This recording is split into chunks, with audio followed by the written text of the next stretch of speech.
I'm completely lost. My wife, Jessica, and I have been married for 8 years, and for most of that time I thought we had a strong relationship. You know, the kind of marriage where you feel like you've got it figured out. We bought a house, have a dog, the usual stuff. Things were going well until recently. About 6 months ago, I started to notice things changing with Jess. She works in marketing for some big firm, and they're always hosting these after-work parties. At first, I didn't think much of it. She's always been sociable, and I trusted her.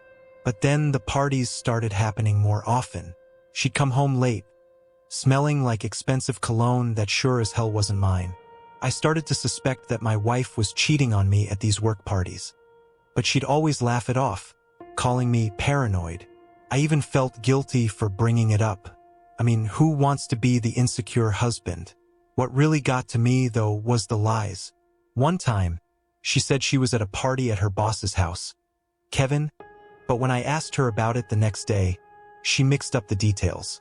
First, she said it was a dinner party. Then it became a casual networking event. It was the little things. Stories not adding up, her phone always on silent, more time spent getting ready for these work functions than she did for our date nights. My gut told me something was off, but I wasn't ready for what I'd find out next. Things took a sharp turn about a month ago. Jessica had always been social, but the number of work events and networking parties had skyrocketed recently. She started coming home later and later, making excuses that never quite added up. I tried to convince myself it was all in my head, but then the night came that changed everything. She came home from another one of those parties, but this time it was nearly 3 a.m. I had tried to stay awake, but exhaustion won. When I heard the door creak open, I pretended to be asleep on the couch. She stumbled in, her hair a mess, smelling of alcohol and, worse, someone else's cologne. I lay there, frozen, my heart pounding in my chest. The next morning, I asked her how the party went. I tried to stay casual, hoping she'd slip up, but she had her story ready. Said the party ran late and her boss, Kevin, kept everyone talking business. I nodded, but her words felt rehearsed. My gut told me something was wrong. That day I couldn't focus. Something gnawed at me, this creeping dread that I couldn't shake. I decided I had to know for sure. So, later that week, while she was in the shower, I picked up her phone. It was the first time I'd ever done something like that, but I was desperate. I hated myself for it, but I couldn't ignore what I was feeling. The messages were there, but nothing concrete, just vague conversations with coworkers about the parties, a few inside jokes that I didn't quite understand. It wasn't the smoking gun I had hoped for, but it was enough to make my suspicions worse. I knew I had to dig deeper. Something was going on, but I couldn't put my finger on it yet. I didn't know what I was about to uncover, but this was just the beginning. After that night, I couldn't stop thinking about the texts I saw. The way Jessica laughed off my questions about the parties, the cryptic messages, and the late nights had me spiraling. I couldn't shake the feeling that there was more to the story than I was seeing. But, of course, she was good at covering her tracks, too good. Every time I tried to bring up how often she was at these work events, she'd flip the conversation, accusing me of being controlling or insecure. "Are you seriously going to turn into one of those husbands, Ryan?" she'd say with a smug grin, acting like I was being ridiculous. And every time, she'd make me feel like I was overreacting, like my suspicions were just baseless jealousy. But then something happened that confirmed my worst fears. A week later, she had another party to go to. This time, she was especially dressed up, in a dress I'd never seen before, showing off more than usual. She said it was for work, but it looked more like she was heading to a club than a corporate event. I didn't say anything. I just nodded and wished her a good night. Inside, though, I felt like I was coming apart. When she left, I decided to do something I never imagined I'd have to do. I followed her. I know it sounds insane, but I couldn't take the lies anymore. My heart was pounding as I drove behind her, staying far enough back that she wouldn't notice. She headed into the city, not towards the usual restaurants or venues where her company hosted events. Instead, she pulled up to this fancy-looking loft downtown. Definitely not an office or even a typical party location. I parked across the street, watching as she got out, smiling and laughing as she walked inside with another man, someone I didn't recognize. I stayed in my car for over an hour, waiting, watching, and feeling my stomach churn with every passing minute. Eventually, I couldn't stand it anymore. I wasn't sure what I'd do or say, but I had to confront her. I was about to get out of the car when my phone buzzed. It was Jessica, texting me from inside. "Running late. Don't wait up. Love you." It was like a slap in the face. She was inside God knows where, with God knows who, and texting me like I was some idiot who would just sit at home waiting for her. I couldn't take it anymore.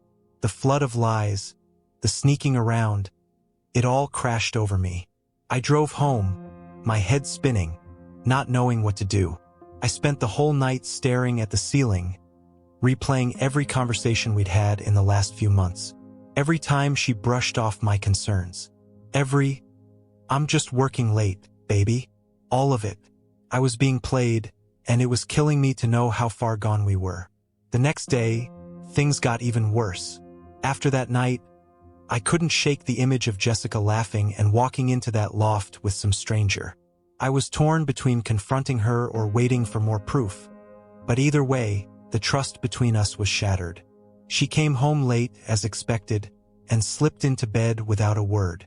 The next morning, she acted like everything was fine, like nothing was out of the ordinary. But it wasn't fine. I was a mess, walking around with a knot in my stomach. Every smile she gave me felt fake, every kiss a lie. I wanted to scream, to demand answers, but somehow, I felt like I didn't have enough yet.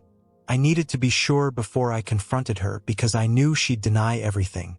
She was too smooth with her excuses, too quick with her lies. Then, out of nowhere, I got a call from an old friend of mine, Eric. He'd known Jessica for almost as long as I had, though they weren't particularly close. We used to hang out a lot before life got busy, and we drifted apart. Eric had no idea what had been going on between Jess and me, but his voice on the phone had that serious tone you don't expect from a casual check-in. "Ryan, I gotta tell you something. It's been bothering me for a while," Eric started. "I didn't want to get involved, but I saw Jess a few weeks ago, and I didn't know how to bring it up." I froze. My heart was pounding as I tried to sound calm. "What do you mean? Where'd you see her?" "Look, man, I wasn't trying to snoop, but I saw her downtown. It was late and she wasn't alone. I figured it was one of her work things at first, but the way she was acting, it wasn't professional. I thought you should know." Felt like the ground had been pulled from under me. Hearing this from Eric confirmed what I'd already suspected, but somehow, it hurt more coming from someone else. I tried to keep my voice steady, but I knew Eric could hear the strain. "Who was she with?" I asked, already dreading the answer. "I don't know, some guy. They were at this private place on Easton Street. Looked like one of those upscale clubs. She was all over him, Ryan. It didn't look like work to me." I clenched my jaw, forcing myself to keep it together. "Why didn't you tell me sooner?" I didn't know if it was my place. I didn't want to stir things up if it was nothing. But when I saw it, it didn't feel right. "I'm sorry, man." I thanked Eric and hung up the phone, but I felt sick to my stomach.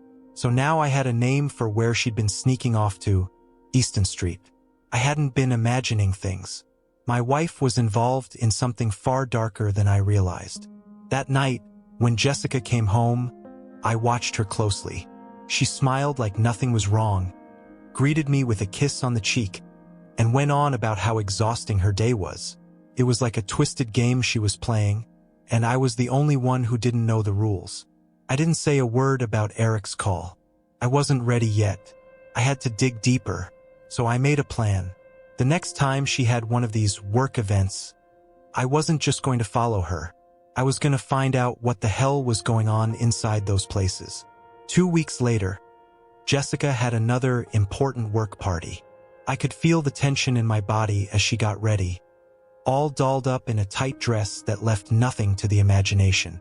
She looked stunning like she always did, but now I saw through it. The confidence, the way she applied her makeup like armor, her practiced smiles. Everything felt calculated, like she was preparing for a performance. This time, I didn't just follow her in my car. I'd been doing my research. I found out that the loft she was going to wasn't just some random party venue. It was a private club, the kind where wealthy businessmen threw exclusive, invite-only events. They didn't let just anyone in, and security was tight. But thanks to a few connections of my own and a well-placed bribe, I managed to get access. I dressed up in a suit, making sure I looked like I belonged. As soon as she left the house, I waited for a while before heading to the same address. My heart raced the entire drive. I wasn't sure what I was walking into, but I was done playing the fool. When I arrived, I parked a few blocks away and walked up to the entrance. The bouncer gave me a once-over before checking the list and waving me in. Inside, it was just as lavish as I'd imagined. Low lighting, expensive decor, and a lot of people who looked like they had way too much money and way too many secrets. I scanned the room and there she was, Jessica, laughing with a group of men, her hand resting on the arm of a guy I didn't recognize. He was tall, mid-40s, slicked back hair, and clearly someone who thought he could buy whatever he wanted, including my wife. They were too close, too comfortable. I watched as she leaned into him, whispering something in his ear that made him smirk. My blood boiled, but I kept my cool. I wasn't here to cause a scene. Not yet. I stayed back, watching as she mingled with different men throughout the night, always laughing, always flirting. It wasn't just a party. This was something else, something darker. And it was clear now that her role at these events was far more intimate than just networking. But I wasn't prepared for the bombshell I was about to uncover.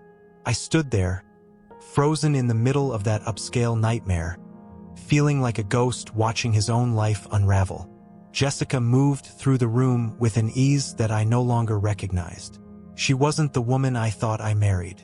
Every laugh she gave, every touch she offered to those men, it felt rehearsed, hollow. My stomach churned, but I forced myself to stay calm. I was here for answers, not an emotional breakdown. I found a quiet spot near the bar where I could still see her without being noticed. The bartender, a guy in his 30s with a sharp look in his eyes, was wiping glasses when I caught his attention. I needed to know more. "Busy night?" I asked, keeping my voice casual, my hands gripping the edge of the bar. He looked me over for a second, maybe wondering if I belonged here, but then nodded. "Yeah, usual crowd. You here with someone? Or just scoping out the place?" I hesitated for a second. "Actually, I'm looking for someone who's here pretty often. Blonde, red dress tonight, about 5 feet 6 inches. He smirked knowingly. "Ah, Jessica. Yeah, she's a regular at these things. Always with the VIP crowd. Lucky girl. Huh. Lucky girl." The words hit me like a punch to the gut. I wanted to scream that she wasn't lucky, that she was my wife and she was destroying everything. But I kept it together. VIP crowd? What's that about? The bartender gave me a look, raising an eyebrow as if to size me up. "You new to this scene or something?" I forced a chuckle, trying to play it cool. "Yeah, kinda. Just curious." He leaned in a little closer, lowering his voice. "Look, man, these parties? They're more than just drinks and business deals. The people who run this place, they like to keep things interesting. Real private, if you catch my drift." My heart pounded in my chest. I wasn't just catching his drift. I was choking on it. "What do you mean by private?" The bartender shrugged, giving me a sly grin. "You know, intimate services. Some of the women here, they're not just here for the free champagne. They're on payroll, if you get what I'm saying." The ground seemed to fall out from under me. Couldn't breathe. The world around me blurred, his words echoing in my head. Intimate services. Payroll. I wanted to vomit, to scream, to tear this place apart, but instead, I just nodded, pretending like this didn't feel like the worst betrayal imaginable. "And Jessica?" I asked, my voice barely above a whisper. He chuckled. "Oh, she's one of the top earners, man. A real pro." I barely made it out of the conversation without losing it. My vision blurred as I turned away, gripping the bar for support. This wasn't just cheating. This wasn't just another affair. This was calculated. This was something she was doing deliberately for money. She was selling herself at these work parties.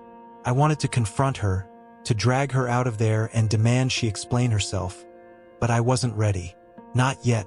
I needed more, needed to see it with my own eyes before I destroyed our life with the truth. When Jessica came home that night, it was like every other time.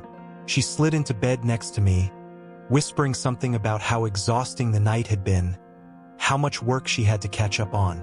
She didn't even notice that I was still awake, lying there, staring at the ceiling, barely able to contain the rage boiling inside me.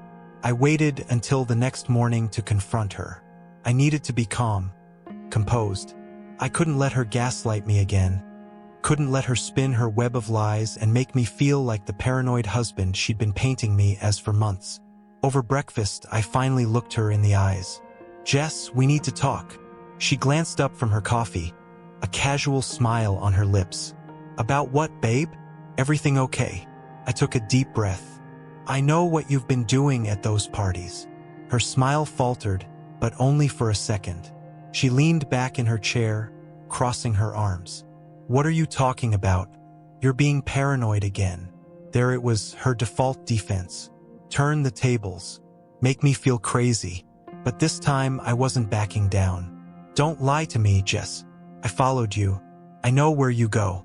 I know about the private events. I know about the services you're providing." Her face went pale, but she recovered quickly, eyes narrowing in that cold way I'd never seen before all of this started. "So what if you do? What, you think you can just waltz in here and judge me? You don't know half of what's going on." I stared at her, my mind reeling. "You're my wife. I thought we were in this together. How could you do this?" She laughed, a sharp, bitter sound that cut through me. "Oh, please, Ryan. Don't act like you've been the perfect husband. You never pay attention anymore. You've been too busy with work, too wrapped up in your own little world to notice. Maybe if you'd actually cared, I wouldn't have had to find other ways to get what I want." Her words hit me like a slap. This was her excuse? This was how she justified betraying me, not just emotionally, but professionally, financially? I couldn't contain my anger anymore. "You're prostituting yourself, Jess. You're selling yourself to those men. How can you even justify that?" She stood up, knocking her chair over in the process. Her face twisted in fury. "Oh, get off your high horse, Ryan. You think your precious little life is so perfect? I'm making money. I'm doing what I have to do. You think your paycheck covers everything we need? It doesn't. I'm pulling my weight, and if you can't handle that, then maybe you're the problem." I was stunned into silence. There was no guilt, no shame, not even a hint of remorse in her voice, just cold calculation. She didn't see what she was doing as wrong. It was a transaction to her, another part of her job, and she'd been lying to my face about it the whole time. But the worst part? I realized then that she didn't care. Not about me, not about us. She was in this for herself, and she had been for a long time. Jessica's words echoed in my head, but it wasn't the anger that got to me. It was the sheer indifference. The fact that she didn't give a damn about what she was doing or how much it hurt me. She didn't care about our marriage, our life together, or the fact that she had betrayed everything we built. And in that moment, something inside me snapped. I wasn't going to beg her to stop. I wasn't going to cry or let her twist this around anymore. No, if she thought she could manipulate me into feeling like I was the one who had failed, she was dead wrong. This wasn't going to end the way she thought. I sat there, watching her as she paced around the room, still throwing out insults, still justifying herself, and I made my decision. She thought she had all the power, that she could walk all over me and continue living this double life. But I was about to show her what it felt like to lose everything. I didn't say a word as she stormed out of the kitchen, grabbing her keys and slamming the door behind her. She was probably heading to another one of those work meetings. But it didn't matter. I had other plans. I spent the rest of the day gathering evidence. I took screenshots of her messages, her banking information, and everything else I could find. It wasn't just the cheating, I wanted proof of the financial transactions too. All the money she had hidden away from me. The lies she had been telling weren't just emotional. They were practical, cold, and calculating. She had built a secret life, and now I was about to tear it apart. The next day, I called my lawyer. I laid everything out for him. The infidelity, the secret income, the way she'd been using me as a cover while she played out her twisted little side hustle. He was just as shocked as I had been, but he assured me we had enough to move forward with a divorce that would leave her with nothing. Not the house, not the money, not even her reputation. I had the upper hand now, and I wasn't going to waste it. But I wasn't done. I had one last thing I needed to do before I confronted her for the final time. I knew she'd be at another one of those private parties that night. And this time, I wasn't just going to follow her. I was going to expose her. I sent an anonymous tip to her company's HR department, detailing everything.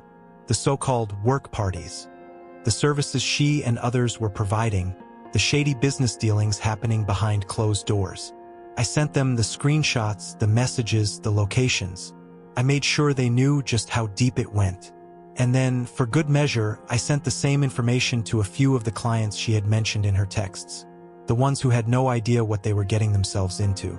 By the time she came home that night, everything was set in motion. Her career, her lies, her little empire. It was all about to come crashing down. When Jessica walked through the door that night, she was still wearing that confident smile, as if everything in her world was perfectly intact. But I knew the storm was coming. I was sitting on the couch, calm, collected, waiting for her. She didn't even notice the tension in the air at first. "Hey, babe," she said, dropping her bag by the door and kicking off her heels. Long night.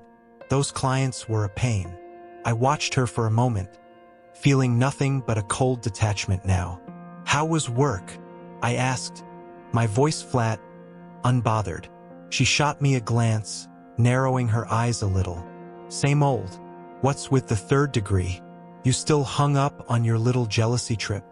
I stood up slowly, walking over to the kitchen counter where I had laid out the evidence. "No, Jess, I'm over it. In fact, I'm done." She frowned, confusion flickering in her eyes as I slid the pile of papers toward her. "What's this?" "Divorce papers," I said, watching as the color drained from her face. "And evidence of everything."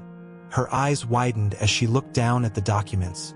Screenshots of her messages, her secret accounts, the tip I'd sent to her company. For the first time, she was speechless. She opened her mouth, then closed it, staring at me in disbelief. You can't be serious, Ryan. You think you're going to win this?" I shrugged, feeling a surge of satisfaction. "Oh, I already have. HR's got the emails. The clients know. Your entire career is about to blow up in your face. And by the time I'm done, you won't have a penny left. Not from me, not from them." She stood there, frozen, her confident facade crumbling. I could see the panic setting in now. She hadn't expected this. She thought she could lie and cheat her way out of anything. But not this time. "You're a bastard," she spat, her voice shaking with rage. "Maybe," I said with a shrug, "but at least I'm not a liar, or a cheater, or someone who sells herself and tries to justify it." She lunged at me, tears of frustration spilling over, but I stepped back, watching her fall apart. "You're going to regret this, Ryan. I'll ruin you," she screamed, but her voice was weak, desperate. I shook my head, feeling nothing but a cold sense of victory. "No, Jess, you already ruined yourself." And with that, I walked out of the house, the door slamming behind me, leaving her to face the wreckage of her own making. Looking back now, it's surreal how fast everything spiraled. I never expected my life to turn into this twisted nightmare, but I'm finally free. Free from her lies, her manipulation, and the fake life we were living. If there's one thing I've learned from this, it's to trust your instincts. When something feels wrong, it probably is. Don't let anyone make you feel crazy for questioning things that don't add up. For anyone out there dealing with betrayal, Don't let them gaslight you into thinking it's your fault. The truth will always come out, and when it does, be ready to take back control.